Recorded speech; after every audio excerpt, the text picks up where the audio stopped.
was at a family gathering when my mom asked, "Are you excited to turn 23?" My entire body tensed up. You see, every generation in my family, someone dies on their 23rd birthday. First it was my great-grandfather, then my grandmother's sister, then my mom's cousin. I'm not superstitious, but no one had a good explanation for it. Fast forward 3 months later, and I was walking to work when a car jumped the curb right where I'd been standing seconds before. That night at 2 a.m., I couldn't sleep and Googled my family history, and found 7 deaths that all happened at age 23. I went to visit my great-aunt Helen, the only one still alive who remembered the older ones. But the second I mentioned the deaths, her face froze.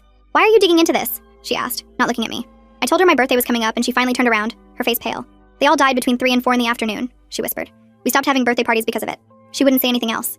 And when the day finally came, I told everyone I wanted to be alone and deadbolted the door. The morning of my 23rd birthday, I sat on my couch watching the clock. 10 a.m. passed, then noon.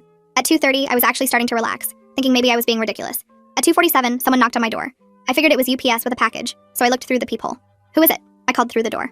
"I'm looking for Carolyn," he said, and his voice was flat, emotionless. "Wrong apartment," I said. "There's no Carolyn here." I started to move away from the door, but he knocked again, harder. "Please, I know she's in there. I need to speak with Carolyn."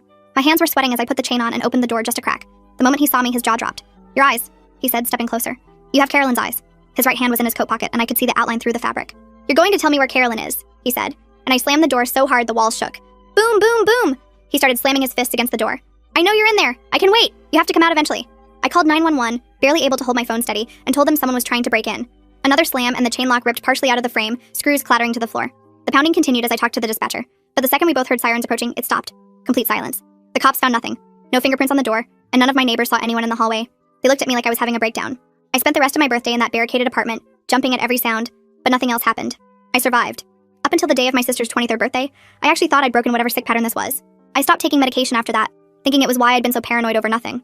When me and my sister were planning her birthday party, I told her about my experience and we laughed about how crazy I'd been. I was in a meeting when my mom called. I finally stepped out to answer and she was sobbing so hard I couldn't understand her. "Mom, can you hear me? Your sister, she collapsed at work. Turns out she had a brain aneurysm. They pronounced her dead at 3:23 p.m. on her 23rd birthday. At the funeral, none of my relatives would look me in the eye. My aunt pulled me aside and said my sister had mentioned getting weird emails the week before, someone asking about someone named Carolyn, but she'd thought it was spam and deleted them. I instantly knew that it was supposed to be me. Fast forward a year later to her 24th birthday. I was alone at the cemetery at 3:23 p.m. when I heard footsteps behind me. "You're the one who survived," the woman said.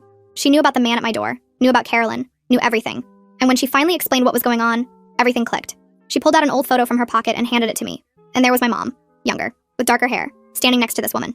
On the back, someone had written, "Carolyn and Luna, 1999, in faded blue ink." My legs felt weak as she started explaining that Carolyn was my mom's real name before she changed it 24 years ago. She'd been running from someone dangerous, someone who wanted her dead for what she did to him. The curse wasn't some family mystery or bad luck. It was a man who'd been hunting our family for decades. He was killing us at 23 because that's the exact age my mom was when she ran away and started her new life. My stomach turned as the pieces fell into place. My sister dying for something that happened before we were even born. The woman introduced herself